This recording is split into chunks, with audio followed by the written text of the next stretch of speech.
स्वागत है आपका जेके 24/7 न्यूज में। मैं हूं आपके साथ पलक सहगल। 2024 के लोकसभा चुनाव नजदीक आ गए हैं। चुनावों को लेकर राजनीतिक दलों ने तैयारियां तेज कर दी हैं। मोदी सरकार को दिल्ली से हटाने के लिए विपक्ष रणनीति तैयार कर रहा है। इस रणनीति की स्क्रिप्ट पटना में तैयार की जा रही है और इसलिए विपक्षी दल 23 जून को पटना में इकट्ठा हो रहे हैं। मगर 24 से पहले 23 को सेटिंग को लेकर विपक्षी कैंप में भारी बेचैनी नजर आ रही है। विपक्षी दलों के अंदर पटरी नहीं बैठ रही है, जहां पर इसीलिए दीदी 23 जून को होने वाली बैठक से पहले 22 जून को लालू प्रसाद यादव से मुलाकात करने के लिए जा रही हैं। इधर समाजवादी पार्टी के मुखिया अखिलेश यादव के 80 हराओ बीजेपी हटाओ के नारे ने साफ कर दिया है कि भले ही दल मिल रहे हो मगर दिल नहीं मिल रहे हैं। पटना में होने वाली बैठक में 18 दलों के नेता मुलाकात कर रहे हैं, मगर बैठक से पहले जिस तरह के बयान सामने आ रहे हैं उसके बाद विपक्षी एकता की मुहिम के लक्षण ठीक नहीं लग रहे हैं। तो आज इसी मुद्दे पर करेंगे चर्चा, लेकिन इस बीच एक बड़ी खबर आपको बता देते हैं मिशन 2024 से जुड़ी, क्योंकि विपक्षी दल लगातार जद्दोजहद कर रहे हैं कि शायद वो एक साथ हो जाए। लेकिन खबर पर अपडेट ये है कि 23 जून को पटना के अंदर विपक्ष की बैठक है और बैठक से जुड़ी कई सारी अपडेट है। कि बैठक से पहले ममता और लालू की मुलाकात होते हुए नजर आएगी। तो यूं कह सकते हैं कि ममता को मनाने की जिम्मेदारी लालू प्रसाद यादव पे छोड़ दी गई है।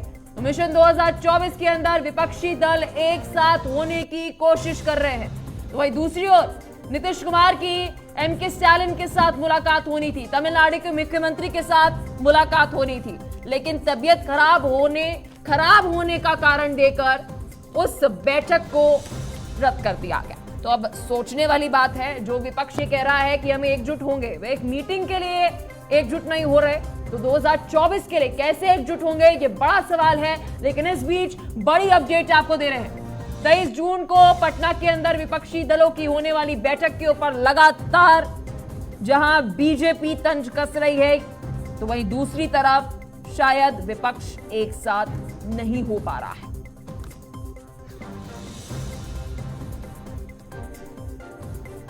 तो विपक्षी बैठक के लिए एक टाइमलाइन है, क्योंकि कई बार तारीख तय हुई, फिर उसके बाद रद्द की गई, फिर एक नई तारीख तय की गई।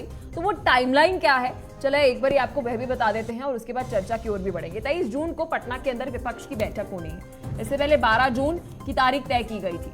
बैठक में राहुल गांधी पर विशेष ध्यान रहेगा, क्योंकि बीजेपी को हराने की रणनीति पर यह चर्चा होगी। 18 राजनीतिक दल बैठक में शामिल होंगे। पटना में सीएम नीतीश के आवास पर यह बैठक है। सुबह 11 से शाम 4 बजे तक ये बैठक चलेगी। नीतीश कुमार विपक्षी बैठक का नेतृत्व करेंगे और कह सकते हैं इस बार सराहनीय है, नीतीश ने पूरी कोशिश करी है विपक्ष को एक साथ करने के लिए। तो नीतीश कुमार के बाद खड़गे का एक भाषण होगा। बैठक में शरद पवार के सुझाव बेहद अहम होंगे। राहुल गांधी के भाषण से बैठक का अंत होते हुए नजर आएगा। ये तो बात रही ऊपरी कि बैठक के अंदर इन सब पूरा क्रम जो है वो देखने को मिलेगा। लेकिन बड़ा सवाल ये उठ रहा है कि जिस तरीके से कांग्रेस के कई सारे क्षेत्रीय दलों के साथ मतभेद चल रहे हैं और वो जग जाहिर है, तो कैसे ये विपक्ष एक साथ होगा। तो कई सारे सवाल हैं, इन सवालों के जवाब आज जानने की कोशिश करेंगे। लेकिन एक नजर घुमाते हैं उन सभी सवालों के ऊपर, क्या विपक्षी एकता की जरूरत क्यों है। सबसे बड़ा सवाल ये, क्या अब ये वह वक्त आ गया है कि बीजेपी को हराने के लिए अब विपक्ष को एक साथ होना ही पड़ेगा। तो पीएम के नाम पर कैसे एक होगा विपक्ष, सबसे बड़ा सवाल तो ये है कि एक साथ हो भी गया तो हर पार्टी कह चाहेगी कि नेता हमारा प्रधानमंत्री हो, तो पीएम उम्मीदवार कौन होगा, कौन करेगा मोदी का मुकाबला, ये सबसे दिलचस्प और बड़ा सवाल है। तो कई सारे सवाल हैं, लेकिन सबसे बड़ा सवाल हाथ मिले अब दिल कब मिलेंगे, क्योंकि जब तक ये तय नहीं किया जाएगा कि पार्टी के अंदर किसको कितनी सीटें मिलेंगी, क्योंकि इससे पहले ममता दीदी ने तो साफ कर दिया है कि क्षेत्रीय दलों को पूरा मौका दिया जाए, लेकिन वही कांग्रेस जिसकी फूट है उन क्षेत्रीय दलों के साथ, डीएमके के साथ, टीएमसी के साथ, आम आदमी पार्टी के साथ, ये विपक्ष एक साथ होगा कैसे। तो दिलचस्प है, आज के सवाल के अंदर इन सभी सवालों के जवाब जानने की कोशिश हमारी रहेगी, क्योंकि विपक्ष पिछले कुछ समय से कहते हुए नजर आ रहा है कि मोदी जी को हराना है, एक साथ होना है। नीतीश कुमार ने पिछले कुछ महीनों से इसकी मेहनत भी करी, वे हर एक मुख्यमंत्री से मिलते हुए नजर आए। शायद यही कारण था कि वे तमिलनाडु के मुख्यमंत्री एम.के. स्टालिन के साथ भी मुलाकात करने के लिए नजर आए, लेकिन तबियत खराब होने का कारण दिया गया और अब वो बैठक होते हुए नजर नहीं आएगी। तो बड़ा दिलचस्प ये सवाल है कि विपक्षी पार्टियां एक साथ आखिर होंगी कैसे। इन सभी सवालों के जवाब जानने की कोशिश हमारी रहेगी, क्योंकि हमारे साथ हमारे मेहमान जुड़ गए। परिचय आपको करा देता है, मनीष पांडे हमारे साथ प्रवक्ता है बीजेपी से, इम्तियाज अंसारी प्रदेश महासचिव जेडीयू से, शान खान नेता कांग्रेस से, डॉक्टर सुनील कौशिक वरिष्ठ पत्रकार। बहुत बहुत शुक्रिया आप चारों का हमारे साथ जुड़ने के लिए। सबसे पहले इम्तियाज अंसारी जी, मैं आपके पास आना चाहूंगी। विपक्ष एक बैठक के लिए एक साथ नहीं हो पा रहा है, तो 2024 के लिए एक साथ कैसे हो पाएगा? विपक्ष तो पूरी तरह से बैठक के लिए एक साथ है, और विपक्ष की बैठक और विपक्ष का मिशन 2024 पूरी तरह 100% सफल। और विपक्ष के जिन नेताओं को निमंत्रण माननीय नेता श्री नीतीश कुमार जी ने दिया है, सभी नेता उस निमंत्रण पर आ रहे हैं। एक दिन पहले ममता बनर्जी आ रही है, केजरीवाल साहब आ रहे हैं, पंजाब के मुख्यमंत्री मान आ रहे हैं। विपक्ष की जो एकता का जो मुहिम है वो तो 100% सफल है। जिन नेताओं को निमंत्रण आदरणीय नेता नीतीश कुमार जी ने दिया है, उन तमाम नेता आ रहे हैं। इसमें कहाँ कोई प्रश्न है? इसमें तो किसी तरह का कोई प्रश्न नहीं है।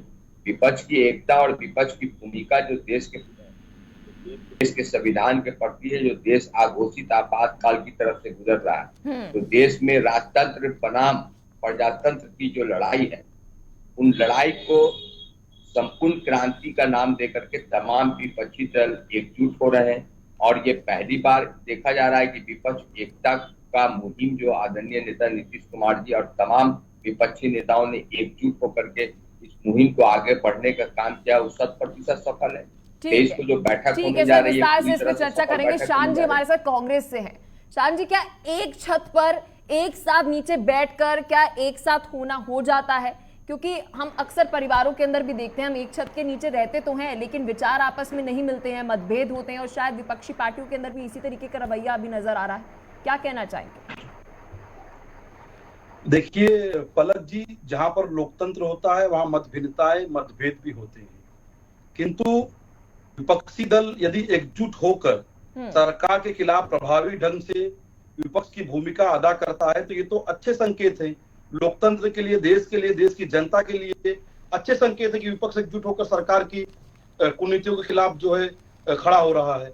और देश की जनता की ये भावना है, जिस प्रकार से ये सरकार विफल रही है हर मोर्चे पर, चाहे वो रोजगार का मोर्चा हो, चाहे महंगाई का मोर्चा हो, चाहे जिस मोर्चे पर, हर मोर्चे पर यह सरकार विफल साबित हुई है। इसीलिए जो देश की जनता है वो चाहती है कि एक मजबूत गठबंधन बने जो इस सरकार को सत्ता से उखाड़ के फेंके। तो इसमें तो बहुत अच्छी बात है, आपको खुश होना चाहिए कि एकजुट हो रहा है, बिखरा हुआ जो विपक्ष था वो एकजुट हो रहा है आज। ठीक है शान जी, ये तो देखने वाली बात होगी कि कितना बड़प्पन जो है वो कांग्रेस दिखाएगा, क्षेत्रीय दल को कितना मौका देगा। प्रवक्ता है हमारे साथ बीजेपी से मनीष जी, क्या लगता है सर, ये जो विपक्ष सपने देख रहा है एक साथ होने की, क्या ये सच होते हुए नजर आएंगे? क्योंकि कांग्रेस की डीएमके के साथ फूट है, टीएमसी के साथ भी हम देख सकते हैं जो मतभेद हैं वो जग जाहिर है, और आम आदमी पार्टी का तो सबको पता ही है। तो कैसे एक होगा ये विपक्ष? देखिए, सपने देखने का अधिकार सबको है, और ये सपने तो मुंगेरी लाल के हसीन। ऐसे लोकतंत्र में बैठक होना चाहिए, विपक्ष अच्छा हो, मजबूत हो, ये तो अच्छी बात है, और हम ऐसे विपक्ष का स्वागत भी करेंगे जो अच्छे मुद्दों पर देश के विकास के लिए अगर सरकार से बात करती है या सरकार से लड़ती है, तो यह लोकतंत्र की खूबसूरती है। लेकिन जहां आप देखेंगी कि जिस तरह से पिछले 12 तारीख को एक बैठक कैंसिल होने के बाद 23 तारीख की बैठक के लिए जो लोगों के बारे में बड़े बड़े दावे ठोके जा रहे हैं दलों के बारे में, उनके नेताओं का जिस तरीके से बयान आया है, वो बयान बताता है कि यह पूरी तरीके से मुंगेरी लाल के हसीन सपने से ज्यादा कुछ भी नहीं। देखिए, यह शुरुआती घटनाक्रम में अगर आप देखेंगे तो नीतीश जी को किसी ने आमंत्रित नहीं किया था कि आप आइए, घूमिए, सबसे मिलिए और विपक्षी एकता का प्रयास कीजिए। यह जो है, यह स्वप्न नीतीश जी ने स्वयं से देखा था, और शायद उनकी इच्छा थी प्रधानमंत्री बनने की, जो 2013 के दौरान भी वो उनको आई थी, सब लोग जानता है। लेकिन धीरे धीरे क्या हुआ, अभी हाल के दिनों में परसों तरसों अभी अखिलेश जी का बयान आया, उन्हें 80 सीटें चाहिए और 80 सीटों के साथ वो जो है वो बीजेपी को हराना चाहते हैं और देश में सत्ता परिवर्तन करना चाहते हैं। ममता बनर्जी का बयान हम सभी लोगों ने, उनकी क्या डिमांड है, उनके क्या इरादे, हम सभी लोगों ने देखा। मायावती की चर्चा नहीं हो रही है, नवीन पटनायक की चर्चा नहीं हो रही है। बिहार में खुद इनकी नवीन पटनायक जी तो सर आपकी पार्टी के साथ है ना? नहीं, ये आखिर हमारी पार्टी के साथ कहाँ है, एनडीए में तो नहीं है नवीन पटनायक। वो मुद्दों पर समर्थन करते हैं, वो अलग बात। लेकिन ये तो गए थे नवीन पटनायक के पास मिलने, अगर हमारे साथ रहते तो क्यों वो मिलने जाते। नवीन पटनायक का और हमारा जो है वो वैचारिक मुद्दों पर समर्थन है, ना कि एनडीए के पार्टी। तो देखिए, पूरे देश की केसीआर आए थे बिहार, उन्होंने जो तमाशा किया उसको पूरा देश ने देखा है। ठीक है मनीष जी, विस्तार से इस पर बात करेंगे। हमारे साथ सुनील जी भी है, हमारे सीनियर है, वरिष्ठ पत्रकार, उनसे भी सवाल ले लेते हैं। सुनील जी, क्या कहना चाहेंगे? सत्ता का ये मोह, कुर्सी का ये मोह कि मुझे प्रधानमंत्री बनना है, मुझे प्रधानमंत्री बनना है, इस बीच बड़ी रेस तो ये है कि एक साथ हो भी जाएंगे तो ममता दीदी कहेगी कि मुझे प्रधानमंत्री बनना है, नीतीश जी इतनी जद्दोजहद कर रहे हैं, वो कहेंगे मैं क्यों ना बनूं। क्या लगता है कि पीएम का फेस तय कर पाएंगे विपक्षी पार्टियां? नहीं पलक जी, ऐसा नहीं है। देखो 2004 में कोई प्रधानमंत्री का फेस नहीं था और अटल बिहारी वाजपेयी जैसा बड़ा चेहरा जो शाइनिंग इंडिया का बड़ा मुद्दा चल रहा था वो हारा था। यही हमारा लोकतंत्र है कि किन मुद्दों पर सरकार को अशिक्षित करते थे और किस मुद्दे पर सरकार को समर्थन देते। कांग्रेस की एक बड़ी जिम्मेदार पार्टी रही और बड़ी पार्टी की है, और कांग्रेस की जिम्मेदारी है कि छोटे छोटे क्षेत्रीय दल जो भी हैं, पश्चिम बंगाल में हो, चाहे बिहार में हो, चाहे उत्तर प्रदेश में हो, चाहे दिल्ली में हो, पंजाब में हो, इनको साथ लेके कैसे चलना है, कैसे रास्ता निकालना है। क्योंकि यदि ये सब बातें कांग्रेस करने लगे कि नहीं हम आप पार्टी को समर्थन नहीं देंगे, केजरीवाल जी के संग हम मंच साझा नहीं करेंगे, तो निश्चित तौर से जो बीजेपी चाहते वही होगा। यदि केजरीवाल जी को अलग अलग कर दिया जाता है तो केजरीवाल तीसरे मोर्चे की तरफ जाएंगे और तीसरे मोर्चे की तरफ जाकर के निश्चित तौर से तीसरा मोर्चा बनता है, बीजेपी को फायदा होगा। तो ये कांग्रेस को समझना पड़ेगा कौन से ऐसे मुद्दे हैं, कॉमन मिनिमम प्रोग्राम तय करे, कौन लोग हैं जो इतने बड़े संगठन का संयोजक होगा, कौन उठे हुए व्यक्ति को मनाएगा, उठे हुए संगठन को मनाएगा। ये सारी चीजें मुझे लगता है कांग्रेस को तय करनी पड़ेगी। कांग्रेस बड़े दल और बड़े भाई होने के नाते जिम्मेदारी। लेकिन सुनील जी, कांग्रेस की ईगो तो इतनी हाई है क्योंकि विदेश के अंदर बैठे राहुल गांधी कह रहे हैं कि 350 सीटों से कम तो मुमकिन ही नहीं है। ये कांग्रेस को समझना पड़ा, और जो खड़गे साहब ने राष्ट्रीय अध्यक्ष बनने से पहले ये कहा था 220 सीटों के आसपास हम नंबर होकर हैं, और मुझे लगता है कि 220 और 222 सीटों पर कांग्रेस केवल अपने प्रत्याशी उतारे और बाद में सारे जो क्षेत्रीय दल हैं उनको कहीं न कहीं का समायोजन करे। निश्चित तौर से कुछ 2024 के रिजल्ट चौंकाने वाले हो सकते हैं, लेकिन यदि यही चीजें रहेंगी, ईगो प्रॉब्लम हुई आपके बाद निश्चित तौर से कांग्रेस के गोल में अंतर आया है और उसके बाद छोटे छोटे क्षेत्रीय दल के भी उसमें नरमी पाई गई है। तो यह देखना है कांग्रेस को साथ लेके चलना है कि नहीं चलना है। अगर ऐसा नहीं हुआ तो तीसरा मोर्चे का गठन होता है तो ये बिल्कुल कांग्रेस भी मान सकती है, तो बीजेपी को हराना थोड़ा।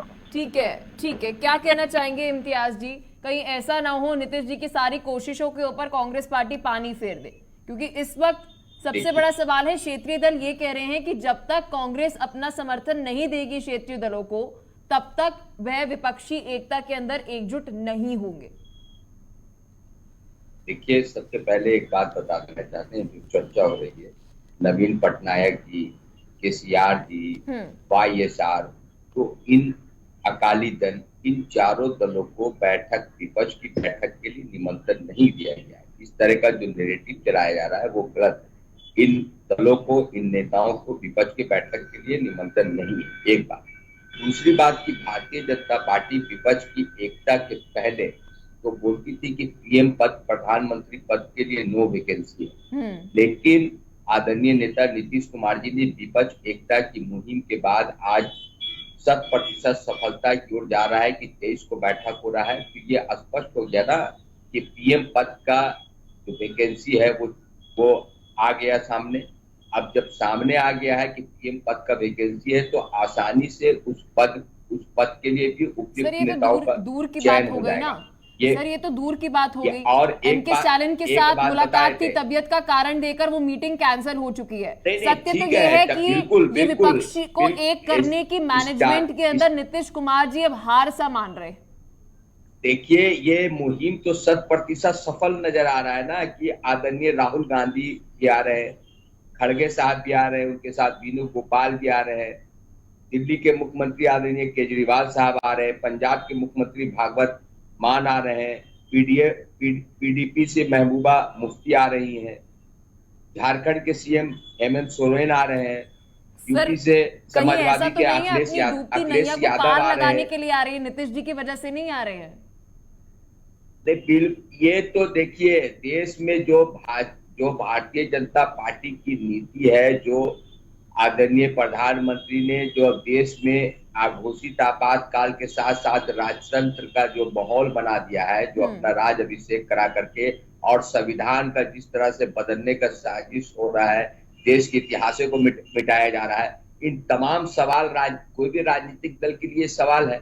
जब संविधान और डेमोक्रेसी की हिफाजत और कांग्रेस विपक्ष की एक बड़ी दल है, इसीलिए बिना कांग्रेस के साथ लिए हुए विपक्ष एकता की बात करना एक बेईमानी होगा। इसलिए आदरणीय नीतीश कुमार जी का प्रथम ही सुझाव था कि बिना कांग्रेस की विपक्ष एकता की बात करना बिल्कुल बेईमानी होगा। तो देश में अगर विपक्ष एकता की हम बात करते हैं तो कांग्रेस विपक्ष की सबसे बड़ी दल है, उसको बिना लिए साथ आज हम कांग्रेस को साथ लेकर के आज फर्स्ट फ्रंट की बात कर रहे हैं। अगर कांग्रेस साथ नहीं होती, गैर भाजपा गैर कांग्रेस की अगर बात करेंगे शब्दों में आपकी बात करिए कि क्षेत्रीय दलों को कांग्रेस की जरूरत है या कांग्रेस को क्षेत्रीय दलों की जरूरत है? सब देखिए, दोनों को एक दूसरे की जरूरत है, दोनों को एक दूसरे की जरूरत है। कांग्रेस को क्षेत्रीय दल की जरूरत है और क्षेत्रीय दल को कांग्रेस की जरूरत है। ठीक है शान जी, कांग्रेस को क्षेत्रीय दलों की जरूरत है। शायद आप ये बात ना समझ पा रहे हो, लेकिन सब ये देख पा रहे हैं डीएमके के साथ क्या होगा।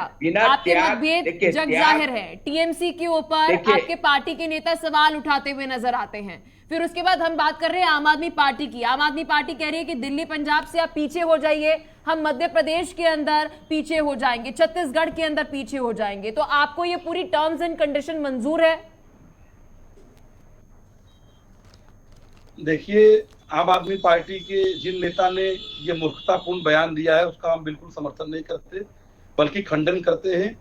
कांग्रेस पार्टी इस देश का एक मजबूत आधार है और जनता कांग्रेस पार्टी को चाहती है। जो दल कांग्रेस पार्टी के साथ रहेंगे वो लाभ में रहेंगे, और जो कांग्रेस पार्टी से अलग होकर ये सोच रहे होंगे कि वो चुनाव में अपनी वैतरणी पार कर लेंगे, तो उनको बुरी तरीके से हार का सामना करना पड़ेगा। क्योंकि देश की जनता की एकमात्र जो आस है वो कांग्रेस पार्टी है।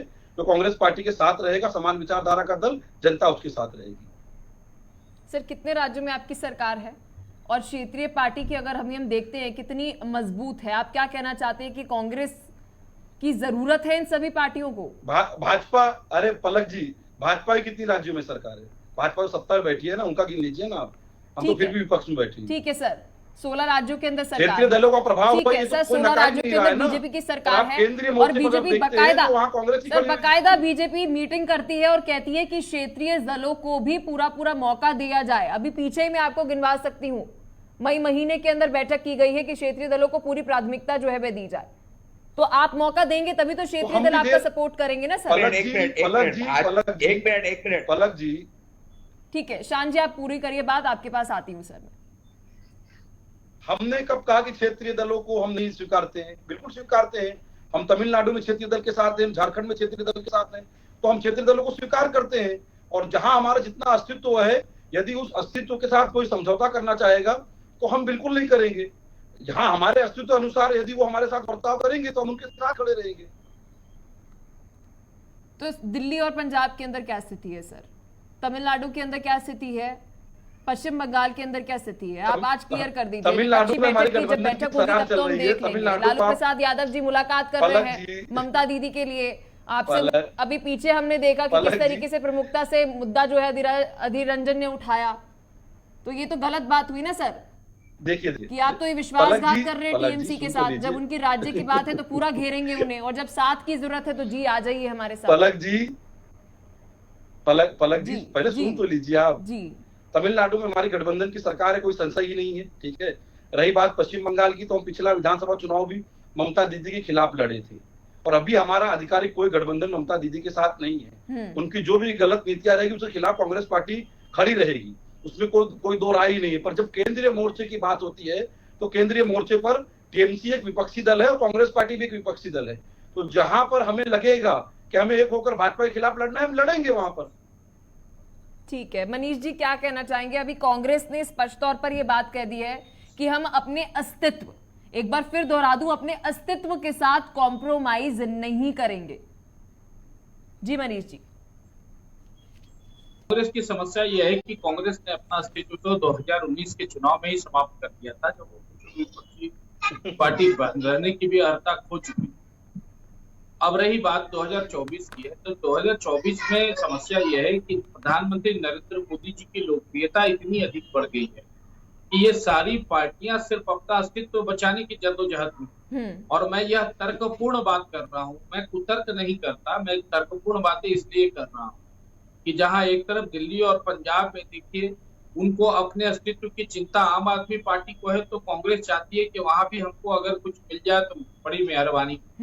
उत्तर प्रदेश में जो स्थिति बनी है, चाहे हाल के नगर निकाय के चुनाव हुए हो या पिछला हम लोगों ने विधानसभा का चुनाव देखा, इतना ज्यादा प्रियंका जी मेहनत की, उसके बावजूद भी क्या हालत हुआ कांग्रेस का।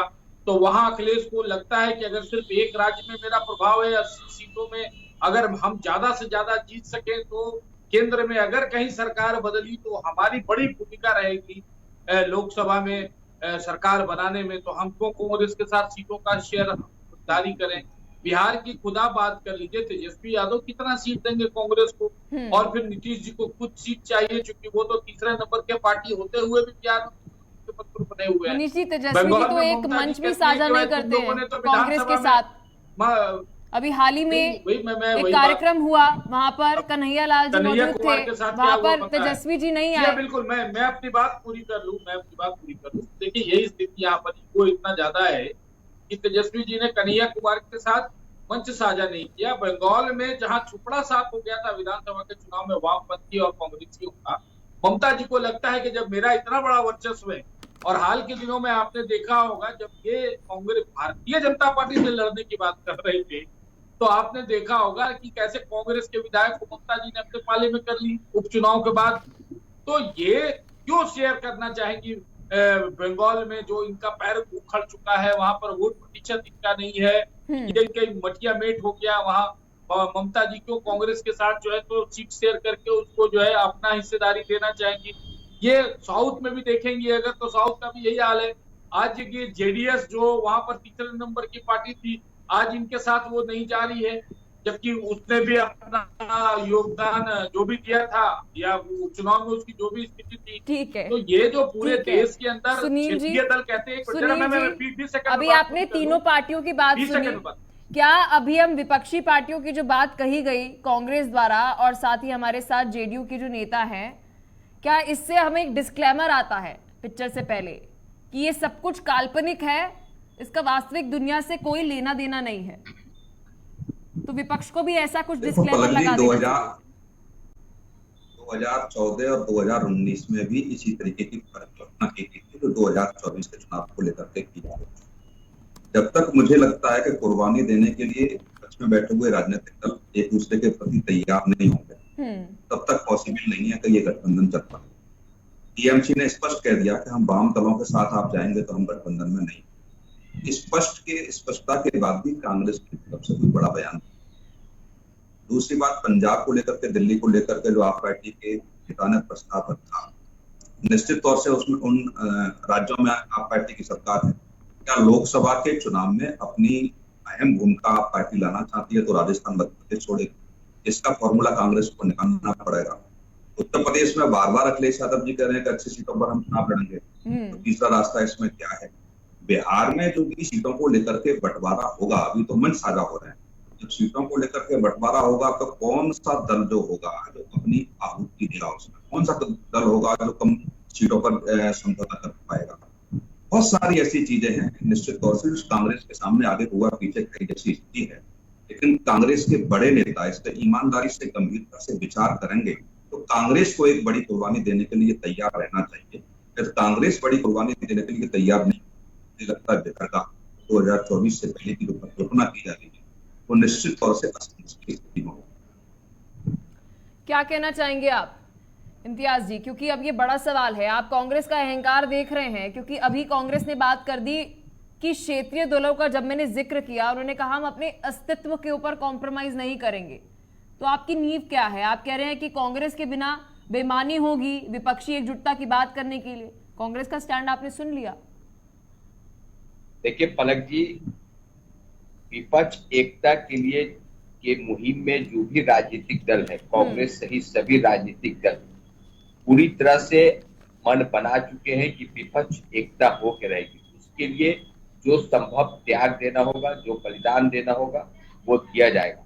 हम लोग तमाम विपक्षी दल लगभग 450 सीटें चिन्हित हुआ है। कुछ चिन्हित सीटों पे आपसी बातचीत के बाद सहमति बन जाएगी कौन दल का उम्मीदवार होगा।